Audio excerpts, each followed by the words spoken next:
Privacy కోసం నదుల ఒడ్డున, కాలవల ఒడ్డున, పొలాలలోనూ ప్రేమికులు ఉంటే వాళ్ళని దోచుకునే వాళ్ళు ఉంటుంటారు.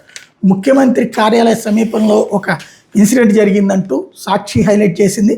అమరావతి కరకట్ట మీద ఉన్న ముఖ్యమంత్రి చంద్రబాబు నాయుడు నివాసానికి కోతవేడు దూరంలోని నిర్జన ప్రదేశంలో ప్రేమ జంట మీద గురువారం రాత్రి గుర్తు తెలియని వ్యక్తులు దౌర్జన్యం చేశారు. విజయవాడ నుంచి వచ్చిన ప్రేమ జంట చిగురు ఆశ్రమం, మంతెన సత్యనారాయణ ఆశ్రమం వెంబడి డొంక రోడ్లో ముచ్చటించుకుంటున్నారు. గుర్తు తెలియని వ్యక్తులు వాళ్ళ మీద దౌర్జన్యం చేసి యువత నుండి చెవికమ్మలు, ఫోన్లు లాక్కుని ఫోన్పే కోడ్ చెప్పాలంటూ ఒత్తిడి చేశారు. ఇంతలో అటువైపుగా ఎవరో రావడంతో దుండగులు ఫోన్ వదిలేసి కృష్ణానది వైపు పరారయ్యారు. బాధిత ప్రేమికులు డైల్ 100కి ఫోన్ చేశారు. సంఘటన స్థలానికి చేరుకున్న పోలీసులు బాధితులను వేరే ప్రాంతాన్ని తీసుకెళ్లి విచారించారు. సీఎం నివాసానికి కొద్ది దూరంలో ఈ సంఘటన జరగడంతో తాడేపల్లి పోలీసులు గోప్యంగా విచారణ చేపట్టారు. డొంక రోడ్లోని పంట పొలాలను తనిఖీ చేస్తున్నారు.